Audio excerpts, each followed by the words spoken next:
Back to weed smoker. Back to the Anybody? weed smoker. Pass the dodgy on the left-hand side. I've been struggling with an addiction. Oh, God. Go out and get your dick. Absolutely so fine. It's just not in me. It's in someone else. Don't piss in my ear and tell me it's raining. Come on, girl. It's even Give it to me. Yeah. It is hell out here. Hello and welcome back to Agony Uncle. Today I'm joined by my guest Brandon Gaunt.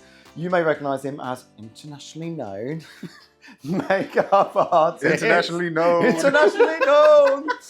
But to me, Mr. Worldwide. Not Pitbull. Not Pitbull. Not Pitbull, I'm afraid. I might be bald, but I'm not Pitbull. But we're not Pitbull. But I know him as my hair advisor and Wham from Come Alive. Agony Uncle is quite new, so let me talk you through how it goes around here.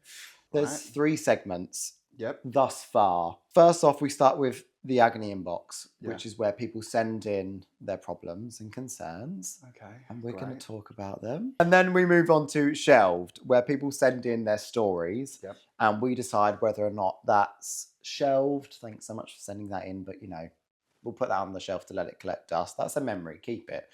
If we frame it, iconic diva. Well done. Okay. That was really great of you. Love that. Would do again. Set it on fire. I'm guessing we're just getting rid of it completely. We never talk about that again. Okay. Never to be mentioned again. Never to be mentioned again. Perfect. Kind of surprised that you sent it in. Probably don't ever tell anyone that. And then our last segment is Chaos Court. Probably still one of my favourite segments because we get to use the cunty gavel. People send in their kind of like scenarios that are in, and we're going to give 2 sides. Judge Judy, essentially, but less kind of iconic. I'm buckled up. Okay, slay. Let's start with the weekly spiral then. How are you? Spiral. Oh, do you know what? There's been many things that I can rant about. Yep. So I feel like picking one of them is going to be quite hard. If you know me in like a personal aspect, as you do. I do. I love a good moan. I don't stop moaning. And I feel like as the older I get, the more aware I am of moaning. But today I would say, have you travelled through Paddington Station? I have, but not in a while. I'm going to be honest. It's been a while. When I say it's the most annoying thing, I've never thought about toe punting someone so much in all my life. Trying to get through that station, especially when you're in a rush, when we're going to work, it's an absolute... And people just stand there calmlessly with their mouths wide open, looking like there's nothing else to look at. I feel the same about Euston. Yeah. Euston is another... I feel like that's another level because it's smaller. I feel like travelling, especially midweek, hell. What's yours? Mine this week, as you know, is I have been thinking about dyeing my hair a little bit. When you say a little bit, what do you mean? Highlights. Okay. It's getting into summer. We did go through a whole hair thing a few weeks back where I had longer hair, if anyone remembers. I said to Brandon, I want to grow my hair out. So I grew my hair out, spent weeks, bought some shampoos that really specifically aided hair growth. And then right before my haircut, I went, I think I'm going to get cut short. And then I did. It's almost giving midlife crisis and you're only, what, 26? Yeah. Maybe quarter then? Yeah, maybe. Would like to think that's quarter. As long as you don't do a David Beckham, frosted tips. No, I'm not thinking kind of like 2006. Yeah, that's... I just think like nice highlights. Yeah, I mean... That's a no. So let's move on to the Agony Inbox. Let's move on to the Agony Inbox. This is what you're here for.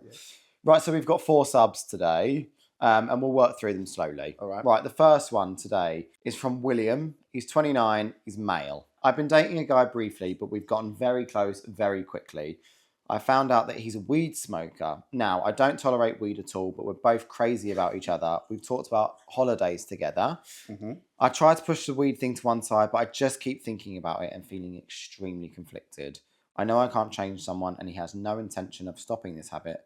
But do we just finish things before we get closer and someone gets hurt? What are the potential compromises? Initial thoughts? It's hard because I have quite a lot of people... I don't smoke weed myself, but I don't judge those that indulge. Yeah. I don't like the smell of weed. Yeah. Because it lingers. It does linger. And as a professional, when I've got to go into spaces, I don't want to be stinking like weed. So I see it from that aspect. But personally, I don't think you should... I don't know. Ruin your relationship over weed. It's a bit... No, I agree. However, money aspect. Yeah. financially? Is it a burden? How bad is it? Are you able to go about your day-to-day life and still be able to do everything you need to do? And does your mood change when you've not smoked weed? Yeah, like how integrated is it into your relationship and your life? Because if they do then at some point come off of it, or are they paranoid? Are they moody unless they're high? Maybe William should actually smoke weed. Have you tried smoking weed, William? Maybe together. That's a nice social activity.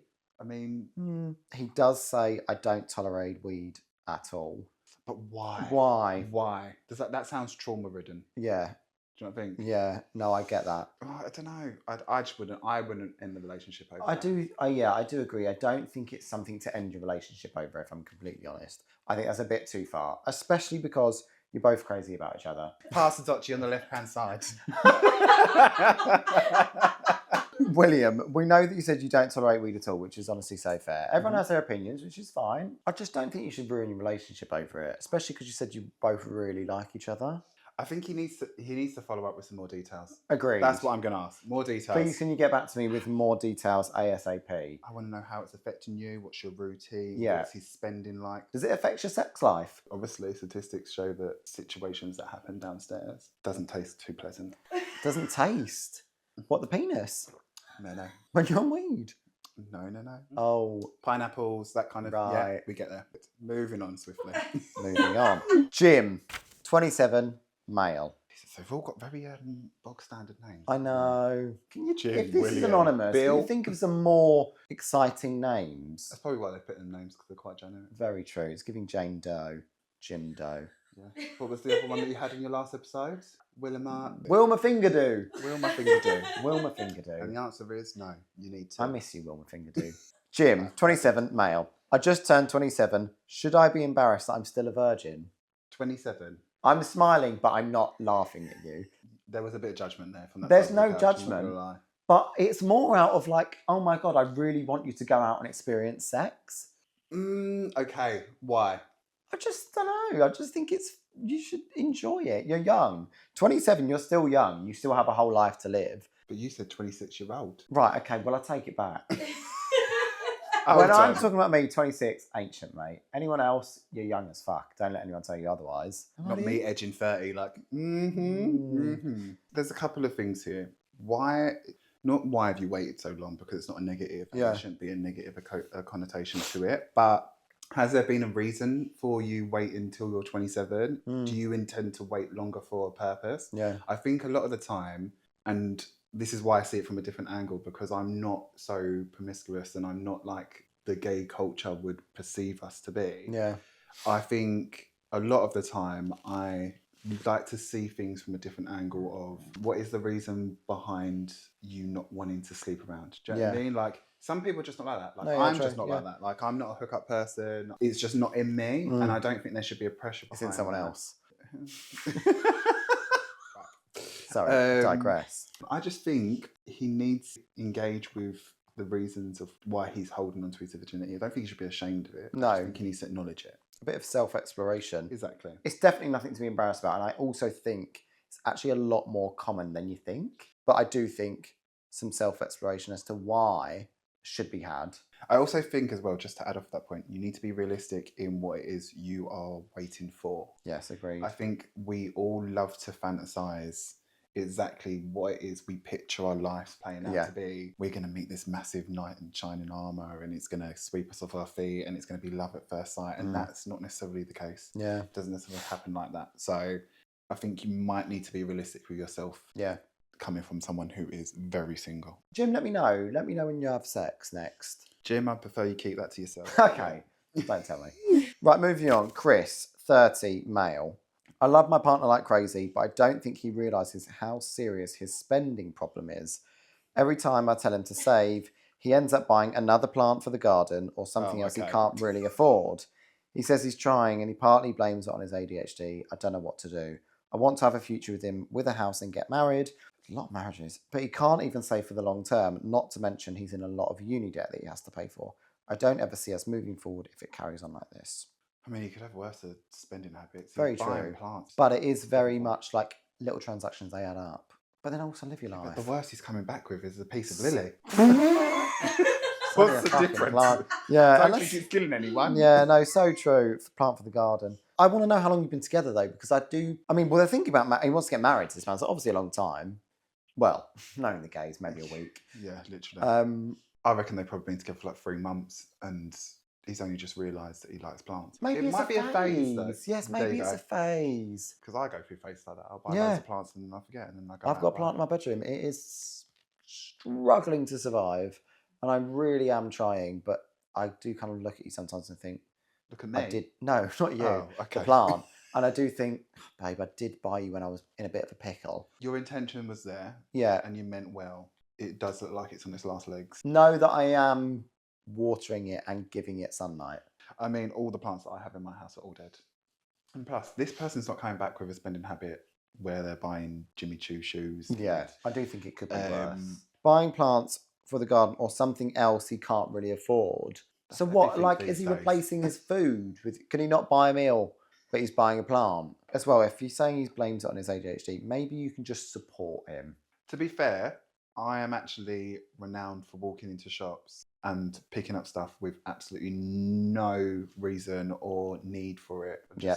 I like the colour, and I'm like, there you go. Agreed. I bought countless things out of just like impulse. Yeah. And then gone, I don't even know why I bought that. Again, I don't see us ever moving forward if it carries on. It's a bit dramatic. We're being a bit hasty. At least not going out and buying poppers, sniffing, and all the other things that you could be doing. Chris, I love you, but I think you're being a little bit dramatic. Build your bridge. Build your bridge. Walk over it. At least the bridge is pretty, filled with plants. Flowers. Owen, 20, male. Hey! With an exclamation mark. Hey! I've been struggling with an addiction. Wait for it. Oh, God. With using dating apps. All right, so take a breath, everyone. I just can't stop swiping just in case something good comes up. It's starting to get a bit drastic where my search radius is reaching 40 miles plus. In brackets, love living in a small town. Fair enough. I've never truly had a boyfriend and I've never made it past a third date before everything combusts. Do I need to focus on myself before I get myself back out there, or is gay dating just hell at the moment? I'm getting worried my self-confidence is dropping by the day. First thing I want to address, why is your self-confidence dropping just because you're not on a dating app? This is quite a deep thing, but I kind of get it. Yeah. Like, I feel like I'm in a similar... I'm not addicted to swiping through the gay dating apps. But, like, I do see that side of if you don't get the response that you're looking for, sometimes you can take it a little bit personally. Yeah. And I think I'm sometimes a little bit like that. That's why I do avoid the dating apps, because I think that's a genuine reflection of me. I do think they're a bit of a breeding ground for insecurities. Yeah. I think I wrote about this on a Substack once, that like we've got the population nearly of gays at our fingertips, and you're ever thinking that you've got endless possibilities. So you're going to refine it to what you think is perfection. And when you think there's one foot out of place, you can go, oh, well, I've always got the next person to swipe to. Yeah. But like, that's not how we are as humans. We're all going to have an imperfection. Yeah. And I also think as well, it depends. He said he's from a small place. Yeah, small town. Small town. Which is hard. I've been there. Again, very different. It's a bit deep conversation. But as a person of colour on a dating app, you do, like, as soon as you get on the maps, it's the first thing you're starting to think when you're swiping through, and then you get options and you're like, oh yeah, maybe I can do better, or do you know what I mean? Like, that's always in your fault. So I can see where the insecurity is creeping up. Yeah. Be in the real life, be present, be out there. And I think we need to, as a community, start going back to the old ways. Like, there's so many communal things that we can do now, whether that be join a run club or, do you know what I mean? Like, there's so many options out there for you now. I think you need to rein yourself in and acknowledge that dating apps aren't going to be the answer for what you're looking for. I also think as well, like, dating apps are, well, obviously apart from the big one that's the G, every dating app is kind of really for heterosexual, straight kind of relationships. Gays aren't that inclined to date that way. No, but we've got ourselves to blame for that. We do. Because the foundations were made there to be able to do that. And we screamed for inclusivity. And we screamed that we wanted to be able to use these apps. And then we changed it. Yeah. So the history is we weren't allowed to have sex. And now we've created spaces where we can, and it's easily accessible. And now, go out and get your dick. Absolutely so fine. We've created an easy space for that to happen. I fear we've gone a bit too far. We've gone a bit too rabid. We're not doing ourselves an injustice. Ever so slightly. I do feel like it is coming back a bit though, with things like run clubs. And like, social Yeah. spaces are kind of getting back to it. I do think being in a little town is really hard. I mean, I can't think of anything worse. Yeah. I thought I'd Taking live and bits die of it. alone when I lived in my little town. I'm struggling to find someone in London. Could you imagine being in a little village? He's only 20. When can you move out? Can you move out soon? If there's one advice that I would give to anyone, get out of your hometown. I think that's the best thing. You need to go to a city. You need to find something else. Yourself. And a man. Back to the main point. Do I need to focus on myself before I get myself back out there? Yes. Inevitably, yes. I do think so. Again, you're only 20. Without sounding condescending, you've got so much to do and fill your time with. Not swiping. Get off the apps. Go meet some real people. Yeah. Look at moving out if that is financially accessible. Yeah. It is hell out here financially. So, like, if you can't, we get it. But, like, if there's any way of getting out your hometown, do it. Do it. Right, shelved. First one, Izzy. I lived in a house share of 10 people, 5 couples. 10 people. This is a lot already. Christ. Of which we all didn't see eye to eye. Fair enough. One day I was washing my costume in the sink, fragile hand wash items, which did look like underwear, but we're talking full rhinestone costumes. I left the kitchen to grab another costume for 2 seconds, and one of the women, 10 years older than me, who had a problem with absolutely everything I did for no reason and had me in tears multiple times, took a picture and put it in the chat, cussing out washing dirty knickers, as she labelled them, in the sink, and called me numerous names, to which this is escalated to other people joining in cussing me out in the chat, never to my face. Not the cuss out. This is not even to the face as well, this is all in the group chat. Around a month later, I put a thong in her room and she thought her partner had cheated. They never found out it was me. Sometimes revenge is lovely. I love that for you. Yeah. We're going to frame that, and that's going to go on the wall. Sometimes being petty is really fucking... it works. I don't know who it was that told me this story. I thought it was actually genius. And it's just because you mentioned knickers that I go onto this. But I know someone who didn't get on with their stepmom, I think it was at the time. And they kept on having this back and forth. So they sneaked into the stepmom's room, got the knickers out and rubbed a Scotch bonnet pepper on every single thong. Every single thong. So for weeks she was going to the doctors and saying there's something wrong. There was nothing wrong.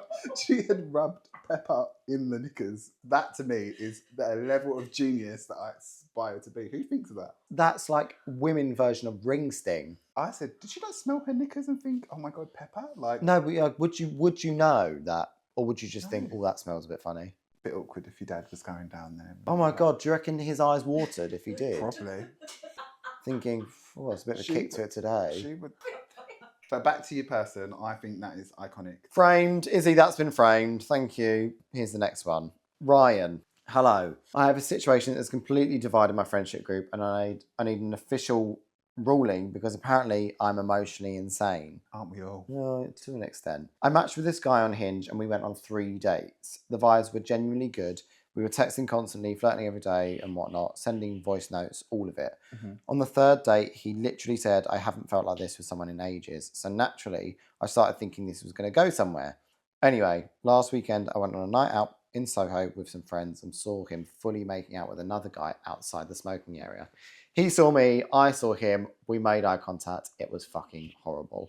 But instead of acting upset, I decided to pretend I didn't care. So late that night, I posted an Instagram story from the club with the caption, love being single. Now this is where I go wrong because I intentionally made the story visible to everyone except him, except I accidentally removed the wrong person and he still saw the story.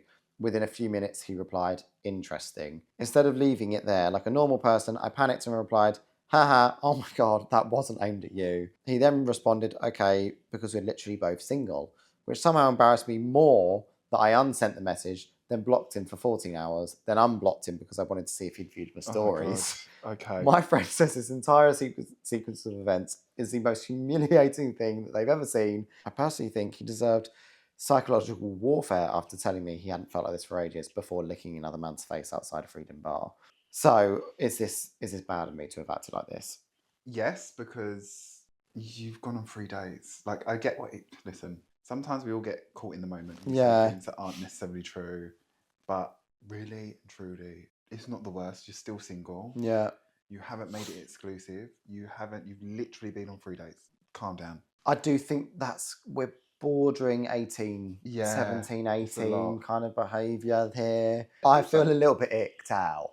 Devil's advocate, because how are you, sir, going to be outside kissing another man and that same night message me saying interesting in reply to my story? So true. Audacity. Mind games. It's giving, let's not book in a fourth date. That And is the whole rookie kind of move. like hiding people from your story thing, I just, But you clearly put it on there so that they see it. So just, yeah. if you're going to do it and stand 10 toes down on what you're doing. Don't try and beat around the bush. Also, what are we, 19? I love being single. As a story. Ooh, Get a grip. Get a grip. I'm going to be honest, that's not a frame. No, it's not iconic behaviour at all. That's not iconic. Sorry. We're going to shelf it. Thank you so much for sending that in. Don't ever do that again. Don't do that again. Okay, the third and final segment, Chaos Court. We get to get the cunty gavels out. One of them is cunty and one of them is... Never thought I'd say it, but show me your gavel. Come on. You get this one. It's in the process of being Right. cuntified. It's in the process. I feel kind of downgraded, but yeah. It's okay. It still works the same. Look. No, it doesn't. It sounds different. deeper. Listen, don't piss in my ear and tell me it's raining. I know it's different. Order in the court, session commenced, or whatever the fuck she says. First case, Charlie. I've been seeing this boy for 8 months. We text every single day without fail. We have sex on the regular, go for dinners, inside jokes, all that shit. He even sent me a TikTok the other day about being soulmates. I've literally got a toothbrush at his flat. You get where we're at. That's it. You're married. Anytime someone asks him if we're together, he says we're just seeing where things go. But recently I found out that he's still actively on Hinge and has been going on dates with other people. Lord help me. Lord help you. His argument is we've never said we're exclusive, but whenever someone chats me up in a bar or flirts or anything, he gets jealous. If I remember rightly, a couple of weeks ago, he said, I just don't want to lose what we have. What the fuck do I do with this? Run. Agreed. That's what my answer's going to be. Run for the hills. I think he is trying to pull the wool over your eyes. You could be a side piece. Are you a side piece and you don't know it? No, you could be entitled to claim to PPI. I actually think they're the main piece. I don't know though. Other people are the side piece. But how do you know? Got a toothbrush in the eye, so I don't have. I don't know. That's easily hideable. Very true. Could be on rotation, babe. Someone could be using that toothbrush. Oh, rank. How's your gums been? Have you got any ulcers? You've got inflamed gums. Maybe you should see a dentist. Symptoms of a side piece are inflamed gums from sharing dentist. You could be owed dental hygienist money back. That could be a really good mouthwash name. Side piece. I stand that, actually. Yeah. Agreed. I think Charlie, run, mate. I have actually had a similar scenario. When I first started dating an ex, the first about 8 months, actually, right, we weren't together. And whenever someone asked if we were, oh, you boyfriend and boyfriend, they'd go, oh, no, we just see nothing. And it made me feel really shit. It did make me feel really shit. So I do, and that ended up being a whole thing. And how did it end? Run for the hills. I'm going to say, can we make a verdict? Yeah. I'm going to say that he is for the bin. Bin in. Bin your boyfriend and run away, babe. I want the Jazzle one. We can swap for the next one. Go on then. Annie, how did she give the BG, the bloody... I know. I'll get... It's just got something in the wrist. It does. It makes you want to wave it around, doesn't it? Like, come on, girl. Give it to me. Yeah. It brings out something. Do you know what I feel like? I feel like the... what's the fairy god? No, the mum from... The fairy godmother? Yeah. Yeah. This is what it gives. She might hit someone with it, though. Moving on. Right, okay. Sam. This feels stupid to even send in, but I don't really know what to do, and I'm a low-key lover boy at heart. A guy at the gym has been flirting with me for months. He's helped me with my form, if you get what I mean. He reacts to my Insta stories and always compliments me. Recently, we hooked up. Sex was fucking insane. Had me bent all up everywhere. Oh. Come on, pretzel. But the next day in the gym, he just treats me like any normal person in the gym. What? Hold on, wait. No compliments. Doesn't even use the machines near me, which he used to, which kind of seemed a bit purposeful. He doesn't kiss me or even flirt a little, and when I asked about it, he just said he was trying to keep things chill in public. I then see him flirt with another boy in the gym, using the same fucking pickup lines he used on me. How do I go about this? Every single time, my faith in humanity and men sometimes just withers away. Deep breaths. You've either done something, he's actively sleeping with him while he's doing this. Your breath either stank. Yeah, it's either or you must have like. he is sounding like a bit of a dick. You're gonna stop sleeping with him. Why are you still sleeping with him then? I don't understand why you're putting yourself through that torture. Oh, well, he does say they hooked up, but then the next day it's unclear, Sam. But from a fellow lover boy, I do think you're getting a bit too attached. Yeah, I think if you're seeing the signs of him potentially pursuing other people, you know what the answer's going to be. Read the room. room. Exactly what the answer's going to be. Don't put your heart on the line. I think that's a really dangerous game. It's going to crush you when reality hits like a gavel. Quit while you're ahead. I mean, unless you can detach away from the whole idea of like it becoming something. Yeah. Then... I think detach. Verdict is mentally detached, babe. And if anything, work harder in the gym, and then he will realise he's missing out. Yeah, kind of stand by that, actually, yeah. Verdict, protect your heart, babe. And that's the end. And now we're just going to have a little, like, soft place to land, to end. You know, something nice. I don't know. I think it'd be work-related. I feel like I'm really starting to, like, enjoy my surroundings. Yeah. Really take it in. I feel like we're so quick to be in, like, work mode, worry about what the next job is, or... just not really live in the moment. And I feel like I've really taken the moment to do that. Yeah, that's a nice one. I like that. Work shouldn't be stressful. Work shouldn't be stressful. Life shouldn't be stressful. No, agreed. And I've learned that a long time ago. What about yours? It's having my friends around me at the moment. I like to pick me up, especially on like, we're at the kind of like over halfway mark where the job is starting to get a little hard, physically and mentally. Turning up and doing something that is very strenuous. I mean, it's a lot on your bodies. As someone who watches from behind the scenes, you lot do a hell of a lot. I think people in theatre don't get it for how much they actually put into a show. I wouldn't be able to do it, that's for sure. Yeah, and I struggle. Like, at the moment, I've called out of a fair few shows because my body is like, please, screaming, help. I don't even think it's screaming at the moment. It's literally like... Honestly, if the physio sees you one more time. But it's having my friends around me to support me at the moment. It's nice. It's a nice reminder that I've got really good people. You know, when you're aware of a good circle. You're welcome. Anyway, thanks for coming on. Thank you for having me. No, always. Don't get to keep the cunty gavel though. Don't worry, I'll leave it down. It'll be on the side. It'll be somewhere there. As per usual, I've said too much. You've heard too much. We're going to pretend that this never happened. See you next week.